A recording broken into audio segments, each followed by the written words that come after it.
자, 오늘은 예레미야의 마지막 시간입니다. 예레미야는 이스라엘이 멸망하는 시점에 활동했던 선지자인데요.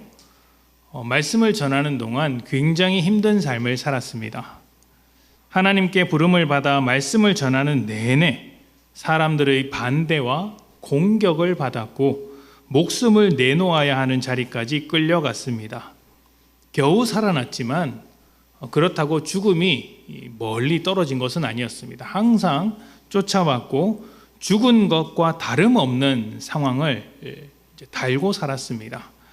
또 그런 상황에서 벗어나지 못하고 계속해서 끌려다니는 인생을 살다가 죽습니다. 어려움이 연속해서 따라다녔고 이제 망하는 인생이 되었죠. 예레미야가 당한 이 고난과 죽음은 예레미야의 잘못이 아닙니다. 잘못한 것은 그 말씀을 들어야 했던 이스라엘이죠. 예레미야는 하나님의 말씀을 전하는 사람이었고 하나님의 편에, 진리의 편에 있었던 사람입니다. 거짓이 가득한 곳에 진리를 말하는 사람은 이와 같습니다. 핍박을 당하기 쉽습니다. 한번 생각해 보십시오. 강도들이 가득 모인 곳에서 정의를 말하는 사람은 어떻게 됩니까? 맞아 죽기 딱 좋은 것이죠. 또 모여서 한 사람에 대한 험담을 막 늘어놓고 있다고 해봅시다. 여러 사람이 모여서 뒷담화를 막 하고 있는 거예요. 그런데 그걸 우리가 듣기가 너무 불편해서 이제 그만하자. 그 사람도 뭐 나름대로 사정이 있겠지. 너무 욕하지 말자라는 말을 해야만 어떻게 됩니까? 갑자기 그 사람 편드냐면서 이제 나를 욕하기 시작합니다. 오냐 그래 너 잘났다라고 하면서 배척을 당하죠. 이게 사람의 심보입니다. 이게 죄성이죠. 조금 더 말씀을 드리자면 우리 믿는 자는 군중 심리를 조심해야 합니다. 많은 사람들이 주장한다고 해서 또 많은 사람들이 옳다고 한다고 해서 그 주장을 따라가지 말라는 것입니다. 이것은 세상 풍조에 휩쓸려 가는 것이죠. 우리는 세상 속에서 주님의 뜻이 무엇인지 분별하는 사람이어야 하고 진리를 알고 진리를 따라가는 사람이어야 합니다. 그래서 진리가 아닌 것을 거절할 수 있어야 돼요. 거절할 수 있어야 합니다. 반대할 수 있어야 돼요. 그 반대하는 과정에서 때로는 모진 소리를 듣기도 하겠지만 그래도 진리의 편에 있다면 그렇게 해야 하는 것이죠. 불리할 수도 있고 억울할 수도 있습니다만 우리가 그 길을 가지 않으면 세상은 진리를 알지 못합니다. 한 가지 더 말씀을 드리자면 또 부탁드리고 싶은 것은 여러분 좋은 말 듣는 것을 너무 좋아하지 마십시오. 듣기 좋은 말이 나에게 좋은 말은 아니기 때문입니다. 듣고 싶은 말, 듣기 좋은 말만 들으면 어떻게 되는지 아십니까? 이스라엘처럼 됩니다. 이스라엘은 예레미야가 전하는 아픈 진리에는 귀를 닫았고 거짓 선지자가 전하는 달콤한 메시지에 귀를 기울였습니다. 그러면 이스라엘을 고치고자 했던 하나님의 그 뜻을 알 수가 없죠. 우리도 마찬가지입니다. 듣고 싶은 것만 들으면 우리를 고치시려는 또 우리를 변화시키려는 하나님의 말씀에 귀를 닫아버릴 수 있습니다. 아프더라도 들을 말은 들어야 합니다. 믿음은 들음에서 나며 들음은 그리스도의 말씀으로부터 나오는 것이니 믿는 자라면 내가 아프더라도 주님의 말씀에 귀를 기울일 수 있어야 합니다. 물론 이제 들어야 하는 사람만큼 말하는 사람도 조심해야 합니다. 더 조심해야죠. 특히 앞에 선 제가 가장 조심해야 하겠죠. 이런 부분인데요.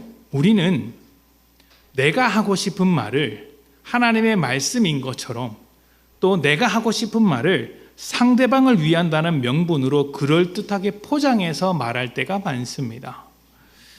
널 위해서 하는 말인데 라고 포장을 감싸는 것이죠. 만약 여러분이 이런 식으로 대화를 시작하신다면 가급적 안 하시는 것이 좋습니다. 왜냐하면 그런 말은 대부분 널 위해서 하는 말이 아니라 날 위해서 하는 말이기 때문이죠.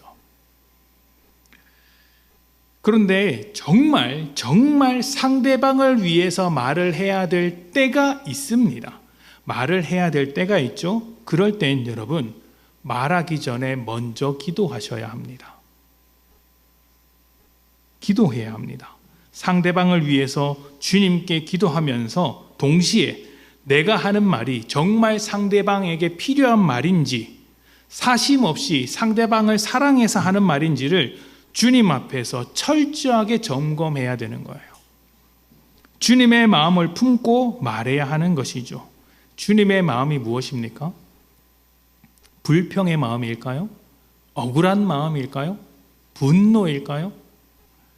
주님은 자신에게 등 돌린 베드로에게 찾아가서 베드로가 들어야 할 말을 해주셨습니다. 그때 어떤 말을 하셨습니까? 배신감이나 억울함에 차서 너 그때 왜 나를 등 돌리고 그렇게 도망갔어? 라고 말씀하지 않으셨습니다. 사랑과 긍휼의 마음으로 말씀하셨죠. 우리도 이런 주님의 마음을 가졌을 때 비로소 말을 할 수 있는 것이에요. 사람의 변화는 사람의 말로 일어나는 게 아닙니다. 말로 변화되는 게 아니에요. 내가 말한다고 해서 그 사람이 변화되지 않습니다. 여러분, 경험적으로 알지 않습니까? 자녀들에게 백날 말하면 변합니까? 오늘 오전에 주일학교 아이들과 설교를 했습니다. 이제 사사기 이야기를 하면서 이스라엘이 죄를 짓고 고통을 받으면 하나님께서 사사를 보내셔서 구원하신다. 그런데 이스라엘이 죄를 짓더라. 이걸 사사기 내내 12번도 더 반복하더라. 라고 하면서 니들도 그러지 그러니까 인정을 하더라고요. 우리도 그런다. 그러니까 같은 이야기를 12번 더 반복해도 변하지 않는 게 자녀들입니다. 근데 자녀만 그럽니까? 남편과 아내는 변합니까? 여러분 자신은 변합니까? 안 변합니다. 사람의 말로 변하지 않습니다. 언제 변하냐면 하나님께서 그 사람을 만지셔야 변합니다. 하나님을 만나고 예수를 믿어야 그때부터 변화가 시작되는 거예요. 그래서 여러분, 내 말이 하나님께서 사용하시는 통로가 되었을 때 말을 해야 되는 거예요. 내 말을 통해 하나님께서 일하신다라는 확신이 있을 때, 그런 기도의 응답이 있을 때, 분명히 하나님의 마음을 품고 예수님의 마음을 품고 말하게 되었을 때 그때 말해야 되는 거예요. 그렇지 않고 그냥 말하는 것은 여러분 칼이 되기 쉽습니다. 정죄의 칼이 되기 쉽고 죽이는 칼이 되기 쉽죠. 근데 우리는 상대방을 위한다는 명분 아래 이 칼을 내 마음대로 휘두르는 경우가 많아요. 조심해야 합니다. 이 점을 꼭 기억하셔서 들을 때나 말할 때 모두 하나님의 마음을 먼저 품기를 축복합니다. 자, 오늘 본문은 예레미야의 마지막 52장 말씀인데요. 이제 이스라엘이 멸망하던 순간에 벌어진 여러 사건들을 기록하던 중에 성전이 이제 파괴되는 장면을 이제 보여주고 있습니다. 바벨론 군대들이 들어와서 성전에 있는 놋을 다 모아서 가져가고, 그 당시에 놋은 굉장히, 지금도 그렇지만 굉장히 비싼 금속이었습니다. 희귀한 금속이죠. 게다가 금과 은도 싸그리 긁어서 이제 가져갔습니다. 이런 성전이 파괴되는 것과 관련된 사건을 이제 기록했는데요. 일단 이 말씀을 살펴보기 전에 좀 복잡하지만 이제 왕조와 관련된 이야기를 좀 해보도록 하겠습니다. 제가 이스라엘이 멸망하는 순간이라고 말씀을 드렸는데 정확하게는 남유다 왕국이죠. 이스라엘은 남쪽 유다 왕국과 북쪽 이스라엘 왕국으로 갈라졌고, 먼저 북쪽 이스라엘 왕국이 이제 멸망하게 됩니다. BC 931년에 분열을 했죠. 그리고 나서 이제 먼저 북쪽 아수르가 멸망하게 되고, 그리고 나중에 얼마 안 지나서 남유다 왕국도 바벨론에 의해 멸망을 합니다. 먼저는 아수르, 다음에는 바벨론이죠. 자, 남유다 왕국은 요시야 왕 때 이제 하나님의 말씀을 듣고 말씀을 찾은 요시야의 어떤 믿음 때문에 종교 개혁이 일어나게 됩니다. 그래서 뭔가 좀 변화가 일어나겠거니 했는데 그 뒤에 왕이 된 아들들이 개혁을 이어받지 못합니다. 다시 우상 숭배의 길로 돌아가게 되죠. 이 당시의 상황이 얼마나 혼란스러웠는지를 보여주는 대목이 있는데 왕이 아주 시시때때로 수시로 휙휙휙 바뀌게 됩니다. 요시야가 죽은 다음에 둘째 아들 여호아하스가 왕이 됩니다. 그런데 딱 석 달 통치하고 애굽에 의해서 쫓겨나서 이제 애굽에서 죽습니다. 그리고 왕이 된 사람이 첫째 아들 여호야김입니다. 보통은 첫째 아들이 먼저 왕이 되지 않습니까? 그런데 요시야가 딱 보기에 둘째 아들이 왕이 될 만했나 봅니다. 그런데 얼마 통치하지 못하고 죽고 이제 첫째 아들 여호야김이 왕이 되죠. 여호야김은 11년을 통치했는데 그 다음에 아들 여호야긴이 통치를 이어받습니다. 그런데 이 여호야긴도 딱 3개월 통치하고 바벨론에 의해 쫓겨납니다. 그리고 시드기야가 통치하는데 이 시드기야는 여호야긴의 삼촌입니다. 그러니까 여호아하스와 여호야김의 형제죠. 사실은 여호야김의 배다른 형제이고 여호아하스의 이제 같은 어머니를 둔 이제 형제입니다. 복잡하죠? 복잡하죠? 이렇게 왕이 복잡하게 얽히면 나라가 망한다는 이야기입니다. 그만큼 혼란스러운 시기였다는 것이죠. 요시야 이후로 이스라엘은 제국의 그 소용돌이 안에 갈피를 잡지 못하는 상황이었습니다. 그래서 많은 왕들이 등장하고 사라졌습니다. 근데 변하지 않는 한 가지가 있었어요. 왕이 바뀌고 또 의존하는 나라가 바뀌고 또 침략을 당하기도 하고 망하기도 했는데 그렇게 급변하는 상황 속에서 변하지 않는 한 가지가 있었어요. 무엇이냐면 하나님의 말씀을 듣지 않고 우상을 포기하지 않았다는 것입니다. 그래서 그들의 멸망은 우상 숭배 때문이었어요. 이스라엘의 우상 숭배는 아주 뿌리 깊은 것이었습니다. 언제부터였을까요? 유명한 몇 가지 사건을 짚어보자면 이렇습니다. 남유다와 북이스라엘이 분열할 때 이제 북이스라엘 왕 여로보암이 베델에 만든 우상이 있습니다. 굉장히 유명하죠. 너희가 예루살렘으로 돌아갈까봐 여기다가 하나님을 섬기는 곳을 만들어 두겠다라고 하면서 이제 금송아지 우상을 하나 만들어 둡니다. 그리고 여기서 조금 더 거슬러 올라가면 솔로몬이 받아들인 우상이 있죠. 결혼을 하면서 그 주변국 공주들이 가지고 온 우상을 다 받아들입니다. 그리고 그 앞 시대에는 사사시대가 있습니다. 사사시대 때는 우상을 반복적으로 섬깁니다. 이 때를 두고 성경이 뭐라고 이야기하냐면 각자 자기 소견에 옳은 대로 행하였다라고 이야기를 합니다. 이것은 자기 탐욕에 따라 하나님의 뜻을 무시하는 삶을 살았다는 거예요. 하나님의 뜻보다 자기 뜻이 더 옳다고 생각을 했다. 자기가 원하는 대로 살았다. 하나님의 원하심은 없다. 그게 탐욕이죠. 그래서 골로새서에서 우상 숭배가 곧 탐욕이다. 탐욕이 곧 우상 숭배다. 이렇게 말을 하는 것입니다. 자, 사사시대 이전에 광야 시대로 가면 어떻습니까? 홍해를 건너서 시내산에 들어갔을 때 이스라엘 사람들이 금송아지를 만들어서 이것이 애굽에서 우리를 건져낸 하나님이다라고 한 사건이 있습니다. 그리고 계속 앞으로 가다 보면 선악과를 먹는 장면까지 올라갈 수 있는데 선악과를 먹는 장면도 우상 숭배죠. 자기 자신이라는 우상을 하나님 위에다 올려놓고 자기를 숭배하는 것이 선악과를 먹는 사건이었던 것입니다. 자, 그런데 여러분 여기서 좀 궁금하지 않습니까? 이스라엘은 왜 그렇게 우상 숭배를 많이 했을까요? 왜 계속해서 우상을 섬겼을까요? 우상으로 인해 고통당했던 적도 있고 때로는 하나님의 진노를 겪기도 했습니다. 또 우상을 깨어 부수는 하나님을 경험하기도 했습니다. 중간중간에 예레미야와 같은 선지자가 수없이 나와서 하나님의 메시지를 전했으며 그 메시지를 듣고 회개하기도 했습니다. 그런데 우상 숭배는 끊임없이 반복되었습니다. 이상하지 않습니까? 그것 때문에 나라가 망할 지경이 되었고 모두가 죽어나갈 판이 되었는데도 우상 숭배를 포기하지 않았습니다. 왜 그런 것일까요? 예레미야 7장을 봅시다. 예레미야 7장 1절부터 10절입니다.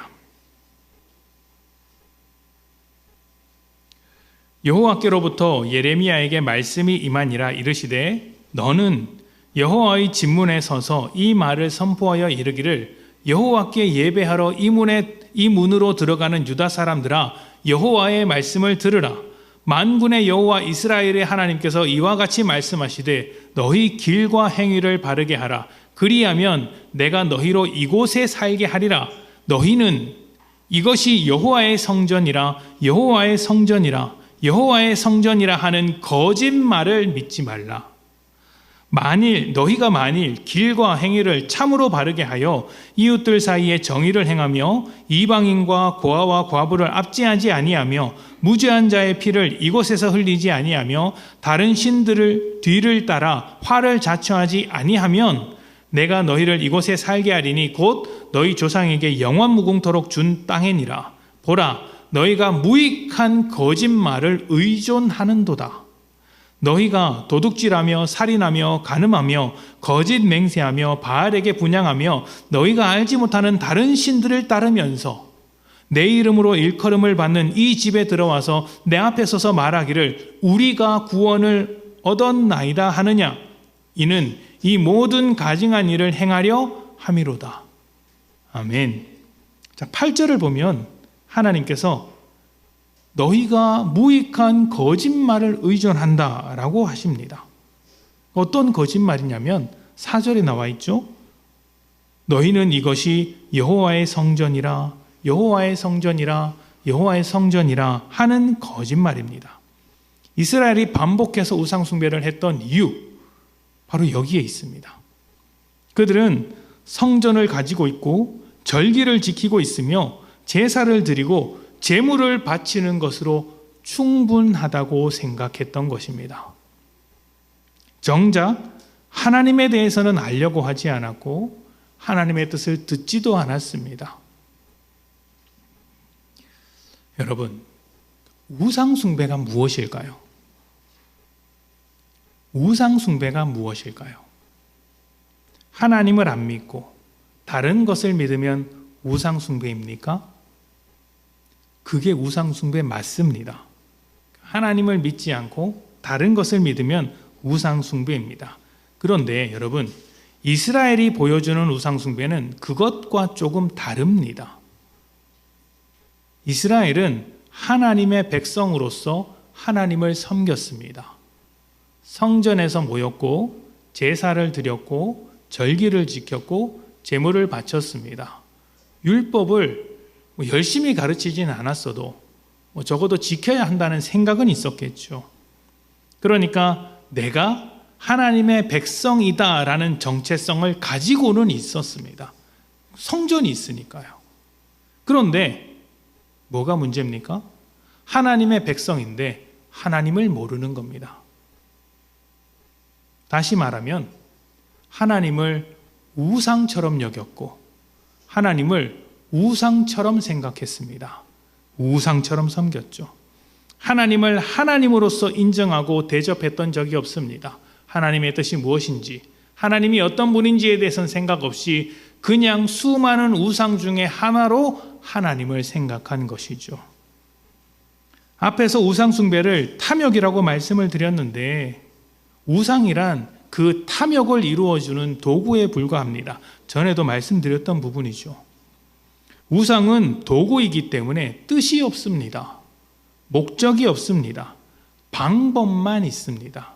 어떤 방법이면 내 뜻을 이룰 수 있을까? 그 수많은 방법 중에 우상이 있는 것이죠. 그래서 내가 원하는 것을 위해 무속의 힘을 빌려서 부적도 쓰고 굿도 하고 그러지 않습니까? 지극정성을 들이죠. 방법입니다.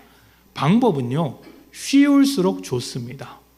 효율적이면 더 좋죠. 그리고 다양한 방법을 가지고 있으면 좀 안심이 됩니다. 이런 방법으로 했는데 안 되면 다른 방법을 해보고, 저렇게 해보고 안 되면 또 이렇게 해보고, 그렇게 하는 것이죠. 우리는 하나님을 그렇게 사용합니다. 이렇게 해보다가 안 되면 하나님이라는 방법도 사용해 보는 거예요. 처음에는 내 노력과 열심으로 해보려다가 안 되면 다른 사람의 도움을 구하고, 그래도 안 되면 그때 하나님께 기도하죠. 그런데 기도해도 안 되면 어떻게 됩니까? 믿는 것도 별 소용없네. 하나님 내 인생에 아무런 도움이 안 되네 라고 하면서 다른 거 찾아가는 거예요. 하나님 버리고 다른 신을 찾아가든지, 아니면 아예 믿음을 내려놓고 다른 방법으로 살기를 이제 바라는 것이죠. 세상 사람을 보니까 저렇게도 하는 방법이 있네, 저렇게 살아야 되겠다, 믿음을 내던져버리는 것입니다. 어떤 분은 모든 일에 앞서서 먼저 기도하지 않아서 그렇다라고 이야기를 합니다. 그러면서 내 힘으로 하기 전에 기도부터 하라, 이렇게 이야기를 하죠. 이게 맞는 말인데 여러분, 맞는 말인데 맞는 말이 아닐 수가 있습니다. 왜냐하면 하나님을 방법이나 도구로 여긴다는 측면에서는 똑같기 때문입니다. 그러니까 하나님이라는 방법을 사용하기 위해서 먼저 기도하는 거예요. 먼저 기도하면 내가 원하는 것을 이루어 주겠지라는 것입니다. 먼저 기도하든 나중에 기도하든 하나님을 우상처럼 여기고 있다는 측면에서는 똑같은 겁니다. 방법에 불구하고 도구에 불과한 것이죠. 먼저 기도하라는 것은 이런 의미입니다. 여러분, 내 뜻보다 하나님의 뜻이 앞서 있어야 한다는 이야기예요. 그래서 어떤 일을 이루기 위한 도구로서 하나님을 사용하는 것이 아니라 내가 하고 있는 이 일의 목적이 하나님이 되기 위하여, 다시 말하면 하나님의 뜻대로 하기 위하여 기도하는 것입니다. 그래서 모든 일에 앞서 먼저 기도해야 되는 거예요. 먼저 기도하면 하나님께서 내 뜻을 이루어주는 도구가 되어주실 것이다가 아니라 먼저 기도함으로써 내가 하나님의 뜻을 이루는 도구가 되는 거예요. 엄청난 차이입니다. 이해하셔야 합니다. 이스라엘은 하나님의 도구로서 부름을 받았습니다. 제사장 나라라는 역할을 부여받았죠. 그 역할을 잘하기 위해서 하나님과 함께하는 영광을 얻었습니다. 그 어떤 민족도 얻지 못한 영광을 얻었죠. 그 어떤 나라도, 그 어떤 사람도 경험하지 못한 영광이죠. 그런데 그 영광을 썩어질 우상으로 바꾸어 버린 것입니다. 하나님을 도구로 생각한 이스라엘은 다양한 도구를 갖춰놓기 시작합니다.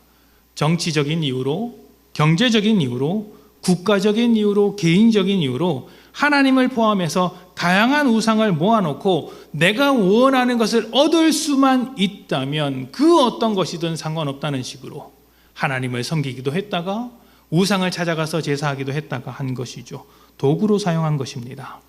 여기서 성전의 역할이 나오는데 하나님을 도구처럼 사용하고 있지만 겉으로는 하나님을 잘 섬기고 있는 것처럼 보여지는 포장지 역할을 하는 거예요.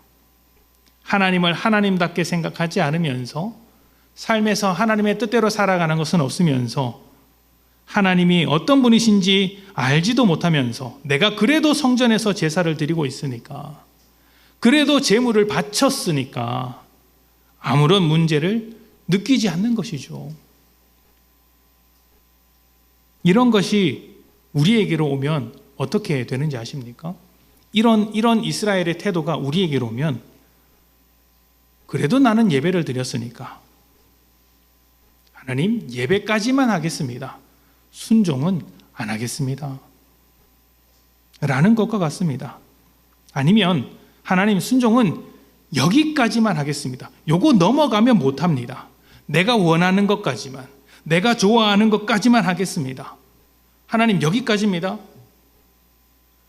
돈은 건드리면 안 됩니다. 하나님 내 시간은 건드리면 안 됩니다. 하나님 내 자식은 건드리면 안 됩니다. 나는 어차피 예수 믿은 거 알겠습니다. 근데 그거 넘어가면 안 됩니다. 거기까지는 내가 허락하지 못합니다. 이렇게 생각하는 거예요. 그 이상은 힘들어서 못합니다. 내 마음이 움직이지 않아서 안 할랍니다. 이렇게 하는 것이죠. 하나님의 뜻을 따라 사는 게 아니라 그냥 하고 싶은 것만 하고 사는 거예요. 순종하고 싶은 것만 골라서 순종하는 거예요. 여러분, 순종을 하는데 하고 싶은 것만 순종하면 그게 순종입니까? 그게 어떻게 순종입니까? 순종은 하기 싫은 걸 하는 게 순종이에요.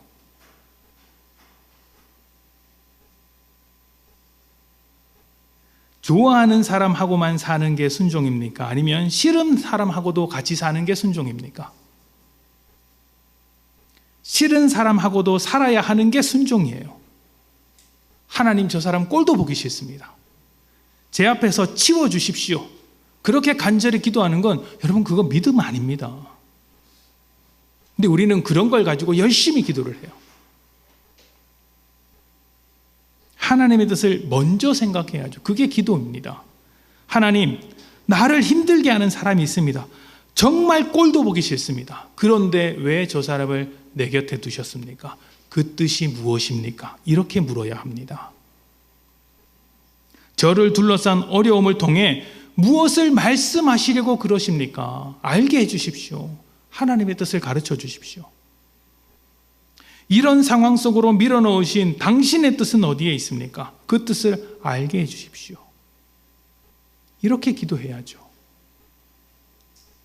그리고 그 뜻을 가르쳐 주신다면 어떻게 해야 합니까? 그 뜻을 이루기 위해 하나님을 도구 삼는 것이 아니라 그 뜻을 이루기 위한 하나님의 도구로 살아가는 거예요. 도구로. 여러분, 요즘 시대는 좋아하는 것만 하면서 살라고 이야기를 합니다. 이게 좋은 이야기 같죠? 마음 편하게 부담 없는 이야기고 때로는 위로가 되는 이야기 같죠? 이건요, 여러분, 무시무시한 이야기예요. 싫은 것은 하지 말라는 것 아닙니까? 그런데 여러분, 인생에서 중요한 일은 대부분 어렵고 힘들고 싫은 것들입니다. 지루하고 재미없는 것들이에요. 여러분, 아이들에게 공부가 어떠냐라고 물어보면 너무 즐거워요, 재밌어요, 행복해요 하는 아이들이 있습니까? 만약 그렇게 이야기하는 아이들이 있다면 그 아이는 여러분 절해야 됩니다. 부모된 입장으로서 너무 고마운 거예요. 대부분의 아이는 싫어합니다. 공부란 원래 지루하고 재미없고 싫은 거예요. 근데 그걸 해야 되는 것이죠. 만약 아이들에게 좋아하는 것만 하라고 하면 어떻게 할 것 같습니까? 하루 종일 놀다 올 거예요. 기가 막히게 나쁜 것만 골라서 할 거예요. 예를 들면 하루 종일 게임할 것이고요. 하루 종일 스마트폰에 빠져서 할 것입니다. 그러면 어떻게 됩니까? 그 아이의 인생이 낭비되고 파괴됩니다. 재밌고 즐거운 것을 하지 말라는 말이 아니에요. 하지 말라는 말이 아니에요. 하나님의 뜻이 어디 있는지 먼저 생각하라는 것입니다. 우리는 좋아하는 것을 따라가야 하는 사람들이 아니라 진리를 따라야 하는 사람들이고 하나님의 뜻을 따라가야 하는 사람들입니다. 하나님의 형상이기 때문에 하나님의 뜻을 따라가는 것이 사실은 자연스러워야 되는 거예요. 그런데 우리는 죄인이기 때문에 이상하게 변질되어 버렸어요. 그리고 우리가 그러한 진리에 눈을 뜨게 된다면 하나님의 진리를 따라가는 삶이 얼마나 복된지, 얼마나 가치 있는지, 얼마나 훌륭한 것인지, 얼마나 좋은 것인지를 알게 됩니다. 하나님은 그것을 알기 원하시는 것이에요. 예레미야 7장 1절부터 3절을 다시 한번 읽어봅시다. 다 같이 봉독합니다. 자, 시작.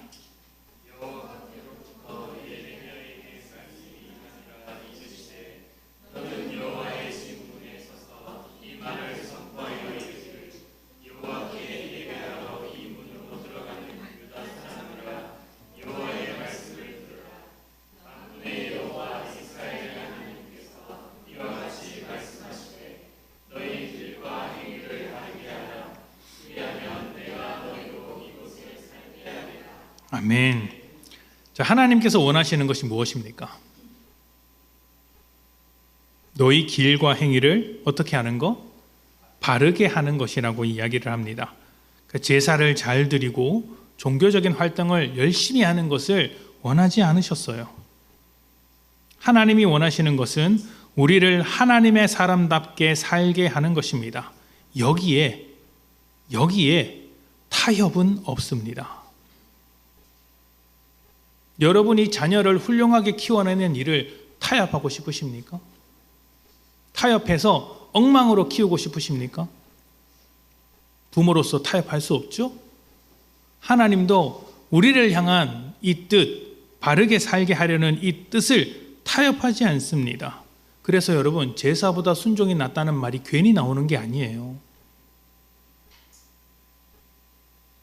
이것은 너희가 아무리 제사를 열심히 드렸더라도, 그것으로 전부라고 생각할지라도 나는 너희를 바르게 만들려는 이 뜻을 타협할 생각이 없다. 그러니 순종해라. 내 뜻을 따라다오. 이렇게 말씀하시는 거예요. 모두 같은 맥락 안에 있는 것이죠. 성전도, 제사도, 절기도, 예배도, 기도도, 헌금도 모두 우리를 거룩한 하나님의 사람으로 만들기 위한 과정과 도구로서 주신 것들이지, 그런 종교적인 행위들 자체가 목적은 아니에요. 목적은 우리입니다. 우리예요. 우리를 목적 삼으신 하나님께서 나는 절대로 너희를 포기하지 못하겠다, 절대로 타협하지 않겠다 말씀하시는 것입니다. 우리를 목적으로 삼아 일하시는 하나님께서 끊임없이 순종을 요구하시는 것은, 그것도 부분적인 순종이 아니라 온전한 순종을 원하시는 이유는 우리를 포기하지 않겠다는 하나님의 고집이고 열심입니다. 나는 너희의 욕심에게 타협하지 않는다. 나는 끝까지 너희를 만들어 갈 것이다. 그러니 너희도 타협하지 마라. 우상에게 타협하지 마라. 이것이 하나님의 뜻입니다. 이스라엘의 멸망 때 성전이 무너진 것은 그동안 성전으로 포장되었던 그들의 거짓된 믿음을 깨트리기 위한 것입니다. 온전히 순종하지 않고 자신의 탐욕에 적절히 타협해서, 그래도 성전이 있으니까, 그래도 나는 예배를 드리니까, 그래도 나는 이만큼은 했으니까 하나님의 사람이 아닌가? 구원받은 사람이 아닌가라는 기만적인 믿음을 성전과 함께 꺾어버리시는 거예요. 그래, 너희가 성전에 기대고 있다면 나는 성전마저도 무너뜨려 버리겠다. 왜냐하면 너희를 포기하지 않기 때문이다. 여러분, 하고 싶은 것만 적당히 하면서 타협하는 것이 우상숭배입니다. 하나님은 여러분의 모든 것을 원하십니다. 하고 싶은 것만 원하는 것이 아니라 하기 싫은 것도 원하시는 거예요. 어떻게 하시겠습니까? 여러분을 하나님께 드리십시오. 구원을 시작하신 하나님께서 우리를 완성하시기까지 하나님의 손길에 맡기십시오. 내가 원하는 것을 이루기 위해 하나님께 그 일을 맡기는 것이 아니라 하나님의 뜻대로 내가 변화되기 위해 나를 하나님께 맡기는 것입니다. 하나님이 원하시는 내가 되기 위하여 나를 하나님께 맡기는 것, 그것이 온전한 순종입니다. 맡기지 말아야 할 삶은 없습니다. 하나님은 모든 것을 원하시기 때문이죠. 이 말씀을 기억하시면서 더 이상 하나님을 우상 취급하지 않는 여러분들이 되시기를 축복합니다. 그리고 하나님께 맡겨진 인생이 되어서 타협하지 않는 믿음의 길을 걸어가시는 복된 여러분 되시기를 축복합니다. 함께 기도하겠습니다.